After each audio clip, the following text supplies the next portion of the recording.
नमस्कार विद्यार्थी मित्रों, good morning, good afternoon, good evening.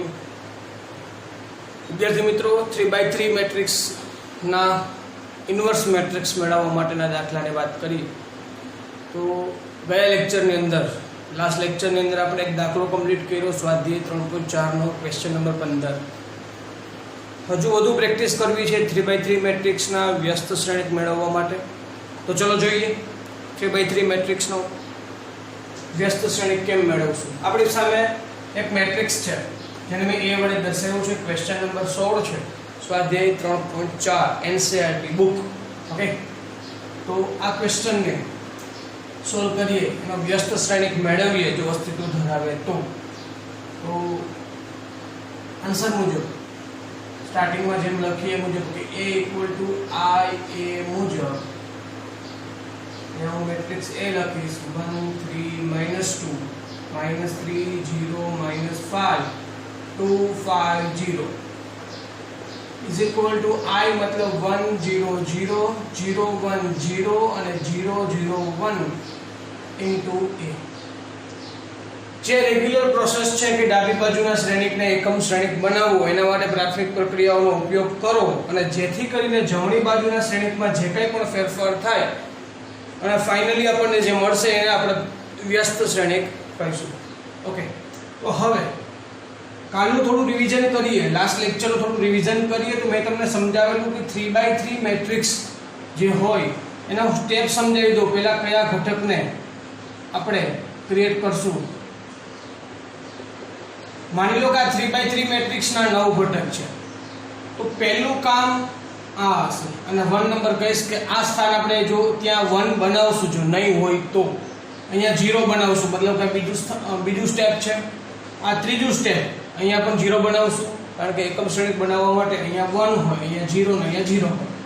તો પહેલું સ્ટેપ, બીજું સ્ટેપ, ત્રીજું સ્ટેપ, પછી આ 2 સ્થાનને 1 બનાવશું, મતલબ કે આ ચોથું સ્ટેપ થશે। પછી નીચે આવી જવાનું, અહીંયા 0 બનાવશું, એને પાંચમું સ્ટેપ કહીશું। અહીંયા 1 બનાવશું 3 સ્થાને, એને છઠ્ઠું સ્ટેપ કહીશું। ત્યાં 0 બનાવશું એટલે 7મું સ્ટેપ, પછી ઉપર 8મું સ્ટેપ અને છેલ્લે આ 9મું સ્ટેપ। મતલબ કે આ રીતે આપણે આગળ વધશું। જ્યારે તમારે આકાર યાદ રાખવું હોય તો આકાર જેવો આ પ્રકારે થશે। આ રીતે આમ આગળ નીચે આવશું, પછી આ રીતે વચ્ચે જશું, ફરીથી નીચે આવશું, આ રીતે સાઈડમાં જશું, કમ્પ્લીટ ટુ કમ્પ્લીટ ઉપર જશું અને પછી લાસ્ટમાં આવશું।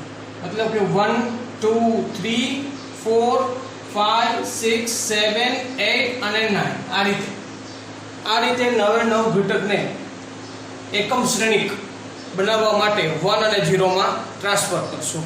કોઈ ફિક્સ નથી, કોઈ ફરજિયાત નથી, કોઈ રૂલ્સ નથી કે આ પ્રમાણે જ કરો। તમે તમારી રીતે પણ કરી શકો છો, પરંતુ મોટાભાગના દાખલાઓમાં એવું બનતું હોય કે આ પ્રકારના સ્ટેપ કરવાથી દાખલો થોડો વધારે સરળ પડતો। એના લીધે હું કહું છું કે આ પ્રકારે સ્ટેપ કરશું તો આપણને થોડું ઈઝી રહેશે। ओके, હવે વાત કરીએ દાખલાની અંદર તો 1 1 સ્થાન તો ઓલરેડી 1 છે, મતલબ કે આપણો પહેલું સ્ટેપ તો કમ્પ્લીટ છે।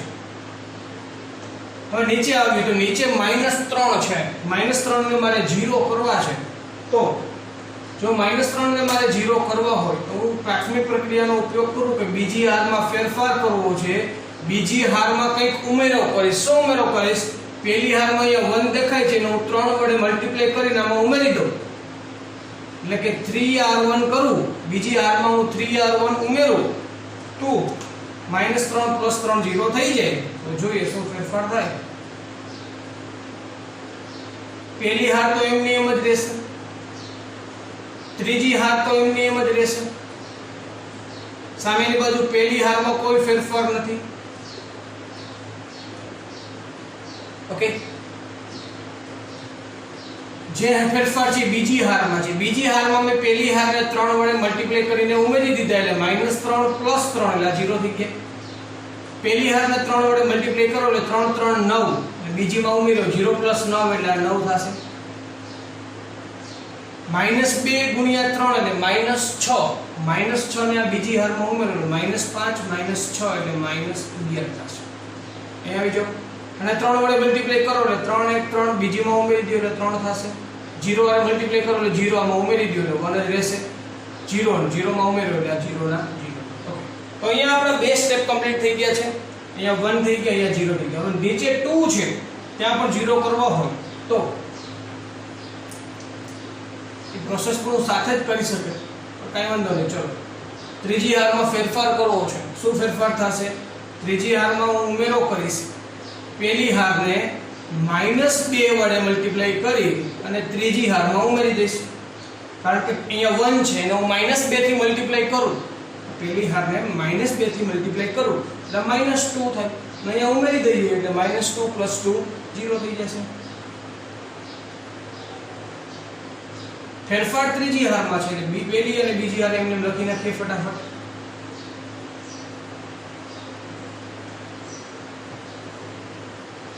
(1 0 0 3 1 0).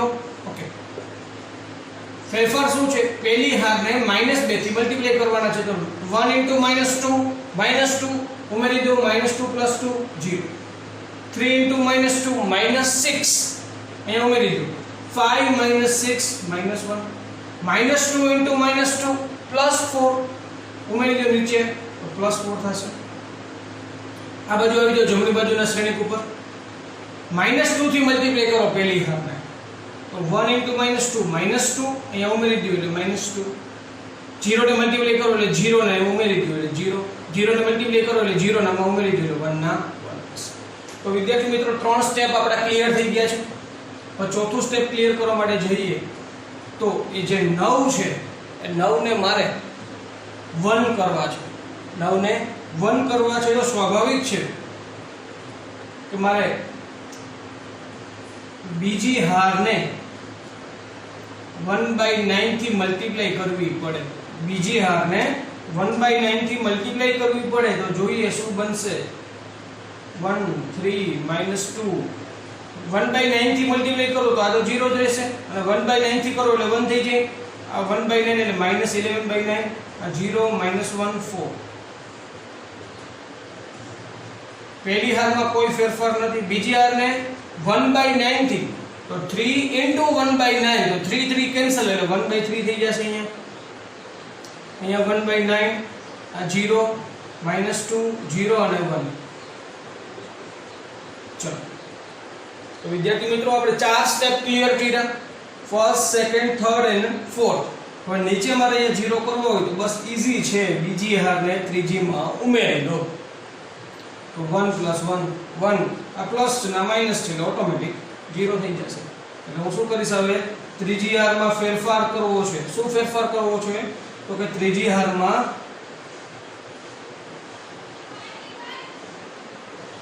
બીજી હારને 1 વડે ગુણીને, તમે એવું કહો તોય ચાલે કે ત્રીજીમાં બીજીનો ઉમેરો કરવો અથવા તો ત્રીજી હારમાં બીજી હારને 1 વડે મલ્ટીપ્લાય કરીને ઉમેરવા છે.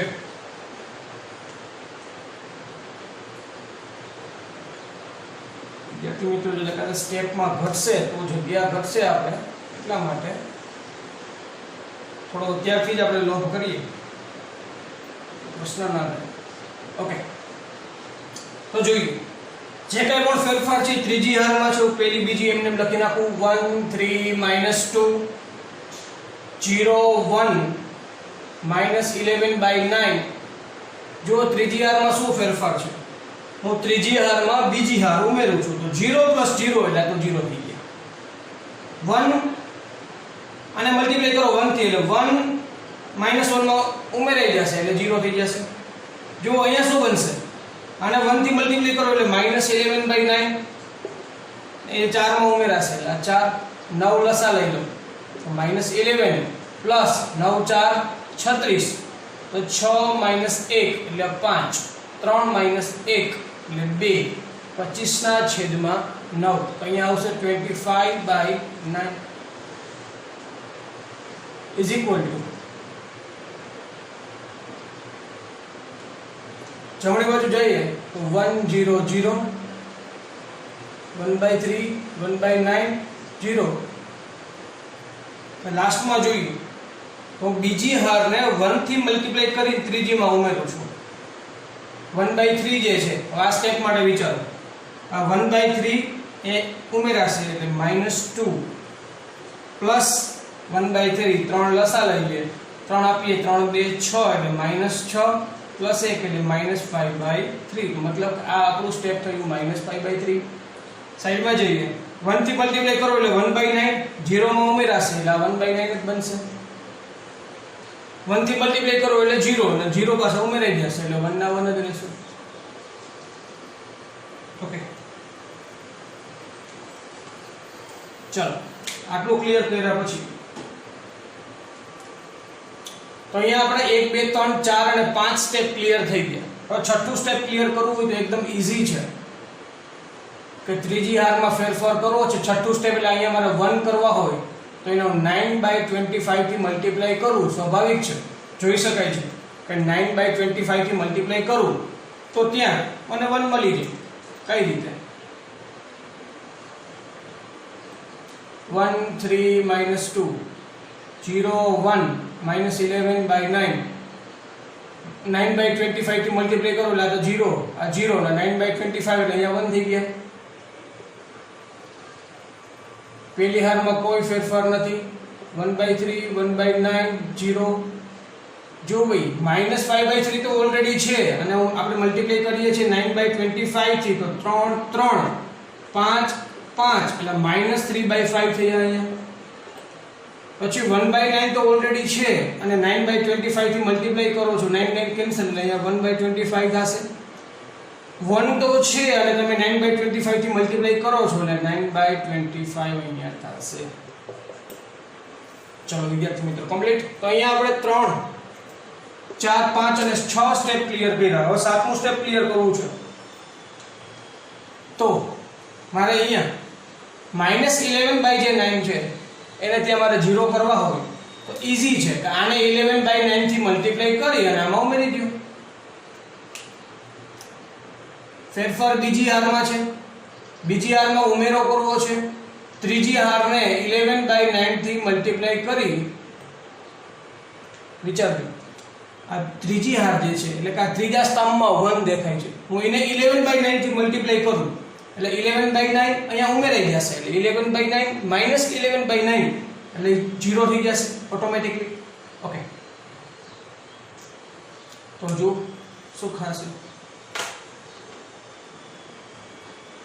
બીજી હારમાં ફેરફાર છે એટલે પહેલી હાર તો એમને લખી નાખીએ આપણે આને 11/9 થી મલ્ટીપ્લાય કરો બે ઘટક તો 0 ને 0 જ રહેશે બે ઉમેરી દો તો 0 ને અહીંયા 1 ના 1 રહેશે આ બાજુ આવી જાવ અને 11/9 અહીંયા ઉમેરી દો એટલે 0 થઈ ગયા છે ત્રીજી હારમાં તો કોઈ ફેરફાર નથી અહીંયા આવી જાવ અહીંયા પણ પહેલી હારમાં કોઈ ફેરફાર નથી એટલે એમને એમ લખી નાખું છું ઇન્ટુ એ તો રહેશે જ હવે ખાસ ધ્યાન આપજો હું ત્રીજી હારને સૌપ્રથમ બીજી હાર એટલે 1/3 પ્લસ 11/9 અને ત્રીજી હારનો ઘટક એટલે -3/5 ઓકે સમજજો ખાસ આ બીજી હાર એટલે 1/3 એમાં ઉમેરો કરવાનો છે 11/9 થી મલ્ટીપ્લાય ત્રીજી હારનો ઘટક એટલે -3/5 આ 3 3 9 થશે તો 1/3 પ્લસ માઈનસ માઈનસ ઉપર વધ્યા 11 અને 5 3 15 15 લસા થઈ જશે અહીંયા 5 આપવા પડશે તો 5 - 11 એટલે -6 5 - 11 એટલે -6 ના છેદમાં 15 તો 3 2 અને 3 5 એટલે આ આન્સર આવ્યો -2/5 મતલબ કે અહીંયા આવશે -2/5 જો વિદ્યાર્થી મિત્રો બહુ લાંબી પ્રોસેસ છે સાદું રૂપ પણ ઘણું મોટું છે પણ એકદમ નિરાંતથી આપશો તો વાંધો નહીં આવે ત્યારબાદ જોઈએ સાઈડનો ઘટક મેળવવા માટે 1/9 તો ઓલરેડી છે જ એમાં ઉમેરો કરવાનો છે 11/9 વડે મલ્ટીપ્લાય કરવાના છે 1/25 ને 1/25 ને 11/9 થી મલ્ટીપ્લાય કરી અને આમાં ઉમેરો કરવાનો છે તો જોઈએ શું થશે પેલા લસા જ લેવો પડશે કેમ કે કોઈ છેદ ઉઠતા નથી તો 9 × 25 આવો લસા લઈએ તો આપણે અહીંયા 25 આપવા પડે 25 + 11 થશે તો 5 ને 1 6 2 ને 1 3 36 ના છેદમાં 9 × 25 તો 9 4 36 તો આન્સર આવશે 4/25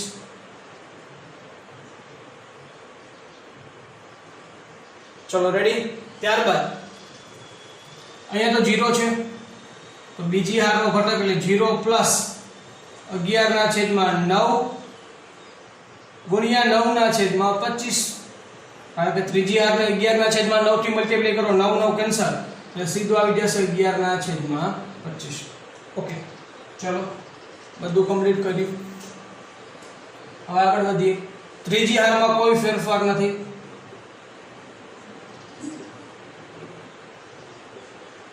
ચલો એ તો મેં કમ્પ્લીટ કરી લીધું છે.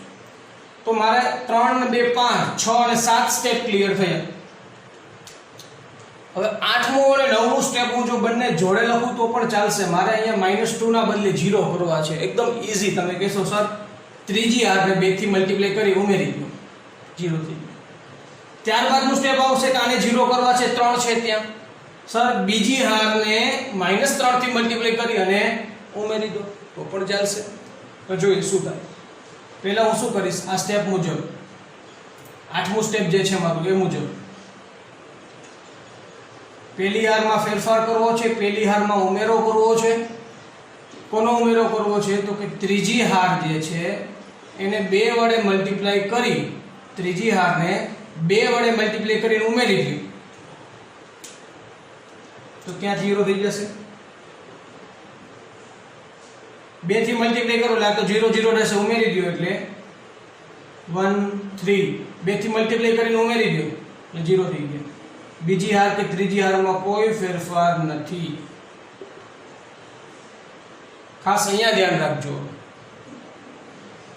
જો હું પેલા લખી નાખું છું -2/5 4/25 11/25 -3/5 1/25 9/25. ઓકે કારણ કે બીજી કે ત્રીજી હારમાં હું ફેરફાર નથી કરતો. ફેરફાર ફક્ત R1 માં થાય છે. તમે જોઈ શકો છો મેં રેડ પેન થી લખ્યું છે R1 changes to R1 plus 2R3. આ સંકેત ઉપર આખો દાખલો કામ કરે છે. ઓકે હવે R1 મતલબ કે અહીંયા પહેલું ઘટક છે 1. ચલો આપણે એક પછી એક સ્ટેપ 3 3 મેળવવા છે. 3 3 ઘટક એટલા માટે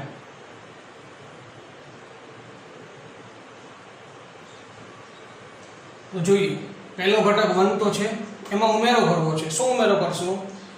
ત્રીજા હારના ઘટકને 2 થી મલ્ટીપ્લાય કરો તો 2 ગુણ્યા -3/5.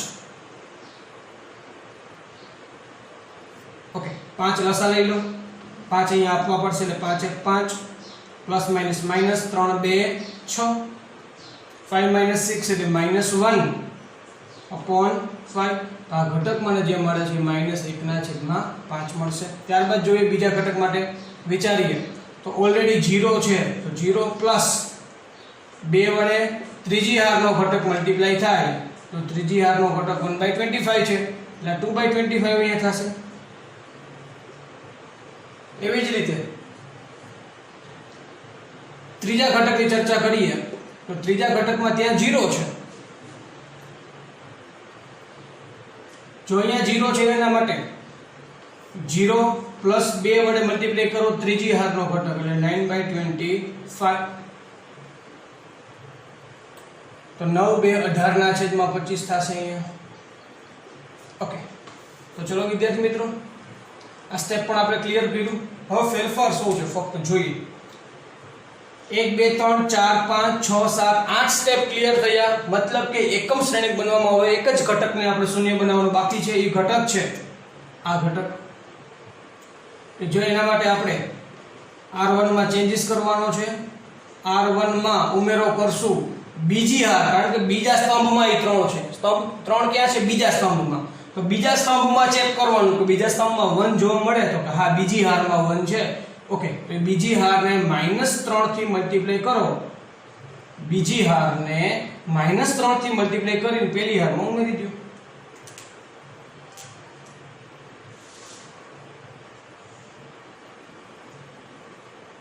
ઓકે પહેલી હારમાં ફેરફાર થશે એટલે બીજી હાર હું એમને લખી નાખીશ. બીજી ત્રીજી હાર મેં એમને લખી નાખી છે કારણ કે પહેલી હારમાં ફેરફાર છે.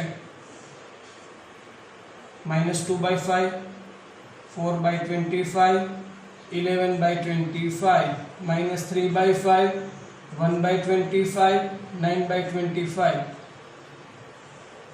બીજી અને ત્રીજી હારમાં ફેરફાર છે. ઓકે તો હવે જોઈએ શું ફેરફાર થશે. એક પછી એક સ્ટેપ આપણે કમ્પ્લીટ કરીએ. હું બીજી હારને -3 થી મલ્ટીપ્લાય કરું એટલે આ -3 થી મલ્ટીપ્લાય થાય એટલે 0 ઉમેરી દો એટલે 1 ના 1 રહેશે. પછી અહીંયા -3 થી મલ્ટીપ્લાય કરો એટલે -3 + 3 0 થઈ જશે. -3 થી મલ્ટીપ્લાય કરો એટલે 0 ઉમેરી દો એટલે 0 રહેશે. તો વિદ્યાર્થી મિત્રો ડાબી બાજુ મને એકમ શ્રેણિક અહીંયા મળી ગયો છે. ડાબી બાજુ એકમ શ્રેણિક મળી ગયો. ઓકે, જમણી બાજુ આ બધી પ્રક્રિયા કરવાની જે બાકી છે તો કરીએ. જો r1 પ્લસ એટલે ઓલરેડી આપણી પાસે સાઈડમાં ગણતરી કરીએ થોડું ઈઝી રહેશે. -1/5 તો છે. જો -1/5 છે એમાં ઉમેરો કરવો છે પ્લસ -3 થી મલ્ટીપ્લાય કરવાના છે કોને? બીજી હારના ઘટકને એટલે -2/5 ને. તો જુઓ શું બનશે. 5 લસા થશે. ઉપર -1 તો ઓલરેડી છે. -3 -2 એટલે +6 થશે. 6 - 1 એટલે 5/5 એટલે આ 1 આવશે. અહીંયા થઈ ગયા 1. ચલો આ એક સ્ટેપ કમ્પ્લીટ કર્યા પછી બીજું સ્ટેપ જરા જોઈએ કે r1 તરીકે 2/25 છે. એમાં ફેરફાર શું થશે? -3 થી મલ્ટીપ્લાય કર્યા બીજી હારના ઘટકને એટલે 4/25 ને. તો 25 લસા થઈ ગયા. આ 2 છે પ્લસ માઇનસ માઇનસ 4 3 12 2 - 12 એટલે -10 ના છેદમાં 25. 5 2 10 5 5 એટલે -2/5 હશે.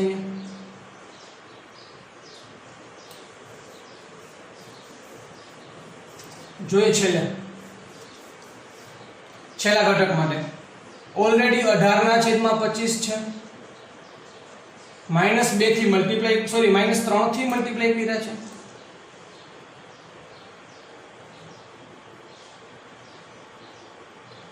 વિદ્યાર્થી મિત્રો આપણે -2 થી નથી કર્યા ને, એકવાર ફરીથી ચેક કરી લઈએ જો કોઈ મિસ્ટેક થઈ નથી ને. જો અહીંયા -1/5 તો ઓલરેડી હતા, પછી -3 થી મલ્ટીપ્લાય કર્યા અને બીજી હારનો ઘટક એટલે -2/5. ઓકે, 5 લસા છે -1 માઇનસ પ્લસ 3 2 6 6 - 1 એટલે 5 ના છેદમાં 5 એટલે 1. ચલો આ તો કમ્પ્લીટ છે. હવે બીજું જોઈ લઈએ તો 2/25 ઓલરેડી હતા, એને આપણે -3 થી મલ્ટીપ્લાય કર્યા અને 4/25 છે. 25 લસા છે. 2 - 4 -10/25 5 2 -2/5. ચલો આ પણ કમ્પ્લીટ થયું. છેલ્લે જોઈએ 18 ના છેદમાં 25 પ્લસ -3 કેમ કે ઓલરેડી r1 એટલે 18 ના છેદમાં 25 પ્લસ -3 અને r2 બીજી હારનો ઘટક તરીકે 11 ના છેદમાં 25 છે. 25 લસા લઈ લઈએ તો 18 - 11 3 33 થશે. 18 - 33 જરા વિચારીએ શું થશે. તો 13 ને 2 15 થાય. 13 ને 2 15 પણ કેવા -15 ના છેદમાં 25 તો 5 3 અને 5 5 એટલે -3/5 થયા. ઓકે, તો વિદ્યાર્થી મિત્રો ડાબી બાજુ આપણને એકમ શ્રેણિક મળી ગયો છે અને એના માટે જે કંઈ પણ પ્રક્રિયાઓ કરવી પડી, જે કંઈ પણ આપણે મહેનત કરવી પડી છે ડાબી બાજુ એકમ શ્રેણિક બનાવવા માટે, જે કંઈ પણ મહેનત કરવી પડી, જે કંઈ પણ પ્રક્રિયાઓ કરવી પડી અને એના લીધે જમણી બાજુના શ્રેણિકમાં જે કંઈ પણ ફેરફાર થઈ અને નવો પરિણામી શ્રેણિક આપણને મળે એને આપણે વ્યસ્ત શ્રેણિક કહીએ છીએ. તો વ્યસ્ત શ્રેણિક તરીકે આપણને મતલબ કે આ વસ્તુ થઈ I બની ગઈ છે. આ A ઇન્વર્સ ઇન્ટુ A મુજબ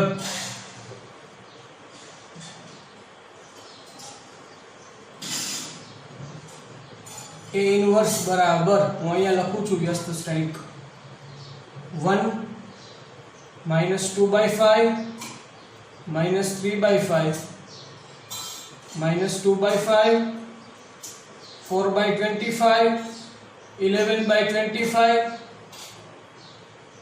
-3/5 1/25 and 9/25. ચલો આ આપણો વ્યસ્ત શ્રેણિક છે અને આ આપણો આન્સર છે. તો વિદ્યાર્થી મિત્રો અહીંયા આપણે 3/3 મેટ્રિક્સનો વ્યસ્ત શ્રેણિક મેળવ્યો છે. સ્વાભાવિક છે તમને પણ ખ્યાલ હશે કે આ પ્રકારનો દાખલામાં ભૂલ પડવાની શક્યતાઓ ઘણી વધારે છે અને 3/3 મેટ્રિક્સનો વ્યસ્ત શ્રેણિક મેળવવાનો દાખલો 4 માર્ક્સમાં જ હંમેશા હશે, કારણ કે એમાં ટાઈમ પણ એટલો લાગશે, સાથે સાથે દાખલાની લંબાઈ પણ ઘણી વધારે હોવાના કારણે 4 માર્ક્સમાં આ દાખલો તમને પૂછાઈ શકે છે. અને બીજી વાત કે નિશ્ચાયક ચેપ્ટરની અંદર પણ વ્યસ્ત શ્રેણિક મેળવવાનો છે.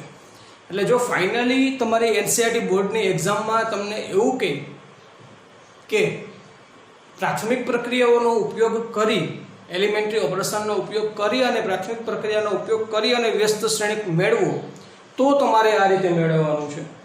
બાકી ફક્ત વ્યસ્ત શ્રેણિક મેળવવાનું કહેશે તો આપણે નિશ્ચાયકમાં પણ એ method ભણશું. A inverse equal to 1 determination of A into adjustment A.